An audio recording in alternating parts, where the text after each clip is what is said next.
Di video sebelumnya kita membahas tentang kasus kejahatan dengan motif teraneh sedunia. Seorang gadis membunuh dengan cara menembak karena benci hari Senin. Di video kali ini nggak kalah anehnya juga, merupakan kasus tergila di dunia kedokteran. Di mana dokter yang seharusnya menyelamatkan nyawa pasiennya, justru ini malah membunuh 250 pasiennya. Gimana ceritanya dan apa pelajaran yang bisa kita ambil dari video ini? Tonton videonya sampai akhir. Profil pelaku bernama Harold Frederick Shipman atau kita sebut saja Dr. Harold. Dia lahir di Nottingham, UK tanggal 14 Januari tahun 1946. Merupakan anak kedua dari 3 bersaudara dan berasal dari keluarga sederhana. Di antara ketiga bersaudara ini, dialah yang paling disayang sama ibunya. Namun sayang sekali, pada masa remaja, ibu yang dia cintai menderita kanker paru-paru sehingga harus mendapatkan perawatan selama 24 jam. Dan dalam masa itu, Harold seringkali melihat ibunya diberikan morfin oleh dokter untuk meringankan rasa sakit. Hingga tanggal 21 Juni tahun 1963, ibunya Harold meninggal dunia dan hal ini menjadi pukulan yang sangat berat bagi Harold. Karena seperti yang aku bilang tadi, dia merupakan anak yang paling dekat sama ibunya. Waktu berlalu, 2 tahun kemudian, Harold masuk ke University of Leeds, mengambil fakultas kedokteran, dan lulus sebagai dokter muda dengan hasil yang memukau. Selanjutnya, dia menikah dengan seorang perempuan bernama Primrose May Octoby dan dikaruniai 4 orang anak. Pada masa ini, Harold bekerja di sebuah klinik. Semasa praktek di klinik tersebut, Dr. Harold dicurigai bertanggung jawab atas kematian beberapa pasiennya, karena ada salah satu juru medis yang curiga terhadap resep yang diberikan oleh Dr. Harold kepada pasiennya ini selalu tertulis petidin dengan jumlah dosis yang sangat besar. Jadi petidin adalah obat untuk meredakan nyeri sedang hingga parah khusus pasien yang dirawat di rumah sakit. Juru medis ini curiga karena beberapa pasiennya ini sebenarnya tidak membutuhkan petidin, tapi kenapa Dr. Harold meresepkan petidin dengan jumlah dosis yang sangat besar. Lalu kejanggalan ini akhirnya dilaporkan dan ternyata setelah dicek terbukti Dr. Harold memanipulasi menggunakan petidin untuk dirinya sendiri sebagai obat penenang, namun ditulis buat pasien. Dr. Harold memohon untuk dimaafkan atas kesalahan yang dia lakukan, namun pihak klinik menyatakan bahwa Dr. Harold harus dikirimkan ke rehabilitasi. Setelah 2 tahun masa penyelidikan, akhirnya Dr. Harold dibolehkan kembali bekerja sebagai dokter meskipun tidak di klinik yang sama. Dan setelahnya Dr. Harold bekerja di rumah sakit Donnybrook Medical Center. Semasa di rumah sakit itu, hebatnya Dr. Harold tidak pernah menutupi kesalahan yang pernah dilakukan di masa lalu, dan hal ini membuat orang-orang di sana berpikir bahwa Dr. Harold benar-benar sudah bertaubat. Dan justru pada masa itu, makin banyak orang suka sama Dr. Harold karena kepribadiannya yang ramah dan juga hangat dengan orang-orang di sekitar. Singkat cerita, pada akhirnya Dr. Harold buka praktek sendiri di tahun 1980-an di suatu tempat.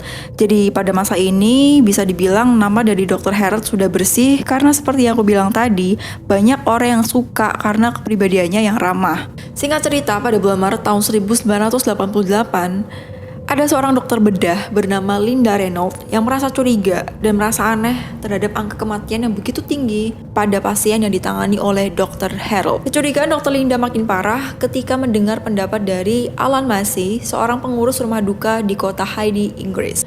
Alan merasa curiga dengan beberapa jenazah yang dia tangani karena memiliki karakter yang sama, yaitu wanita yang berusia tua dan tinggal sendiri, plus semua merupakan pasien dari Dr. Harold. Dan ketika melihat kondisi jenazahnya, itu terlihat jenazah yang meninggal bukan karena sakit berat atau karena punya riwayat penyakit tertentu. Hingga akhirnya Alan mendatangi Harold untuk menanyakan perihal ini. Tapi di sini Harold tampak tenang ketika menjawab pertanyaan yang diberikan oleh Alan.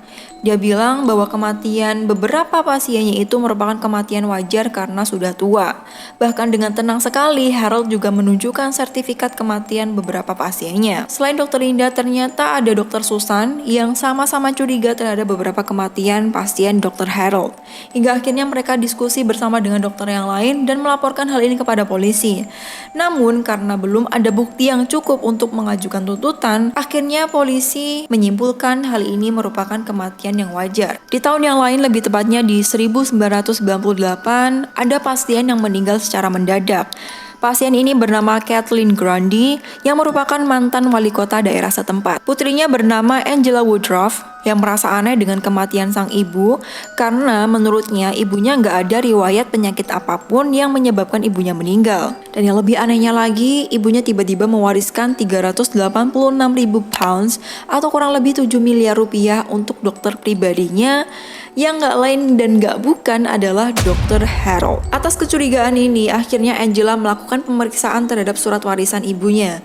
Dan di sini muncullah kecurigaan lagi bahwa tulisannya terlihat sangat aneh, di mana surat itu diketik dengan mesin ketik biasa plus nggak rapi. Padahal biasanya warisan semacam ini ditulis oleh pengacara atau lembaga hukum tertentu, apalagi ini wali kota, yang biasanya ditulis oleh penasihat hukumnya sendiri. Ditambah lagi, tanda tangan yang tertera di surat tersebut terlihat beda dengan tanda tangan ibunya Angela. Untuk menjawab kecurigaan itu, akhirnya Angela Woodruff memutuskan untuk melakukan otopsi terhadap jenazah ibunya. Dan setelah diotopsi, hasil menunjukkan bahwa ada riwayat penggunaan morfin dengan dosis yang sangat tinggi, diduga penyebab overdose yang akhirnya membuat ibunya Angela meninggal.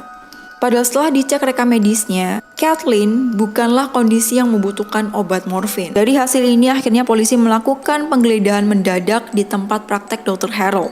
Di sana ditemukan salah satu bukti yang kuat, yaitu mesin ketik tua yang diduga digunakan Harold untuk membuat surat wasiat palsu. Setelah itu polisi memutuskan untuk melakukan pengecekan terhadap semua pasien Dr. Harold yang meninggal dunia sehingga bisa dibilang dilakukanlah otopsi besar-besaran di sana. Dan ternyata hasil menunjukkan semua pasien yang meninggal ini terdapat riwayat penggunaan morfin dengan dosis yang sangat tinggi. Dan setelah ditotal ada 250 orang yang meninggal di tangan Dr. Harold. Rata-rata korban memiliki ciri-ciri yang sama, yaitu wanita yang sudah tua. Namun ada salah satu korban laki-laki dengan usia 41 tahun. Dari sini psikiater mengatakan bahwa Harold mempunyai gangguan mental nekrofilia, yaitu gangguan mental di mana seseorang menikmati kepuasan seksual ketika korban perlahan-lahan mati di tangannya. Jadi bisa disimpulkan, selain motif harta yang ingin didapatkan, Harold juga memiliki gangguan mental. Atas kejahatan yang dilakukan, Harold dihukum seumur hidup. Namun belum selesai masa hukuman yang dilakukan, Harold ditemukan bunuh diri dengan cara menggantungkan dirinya di sel penjara. Selesai. Itu dia kasus pembunuhan yang paling gila di dunia kedokteran dari Harold Shipman yang mendapatkan julukan dokter kematian. Jadi pentingnya kita berdoa, meminta keberkahan ilmu yang kita pelajari agar ilmu ini bisa dimanfaatkan untuk kebaikan, bukan malah menyakiti orang lain yang ujungnya malah merugikan diri sendiri. Seperti Harold, dia merupakan dokter yang cerdas dengan lulusan memukau, tapi dia menggunakan ilmunya untuk menyakiti orang lain, untuk keburukan dan membunuh 250 pasien yang gak salah apa-apa sama dia, yang akhirnya membuat hidupnya menderita. Jadi seperti itu teman-teman, sampai jumpa di cerita lain yang lebih menarik lagi untuk kita ambil pelajarannya agar kehidupan kita lebih baik. Bersama aku Devi Puspita. Wassalamualaikum warahmatullahi wabarakatuh.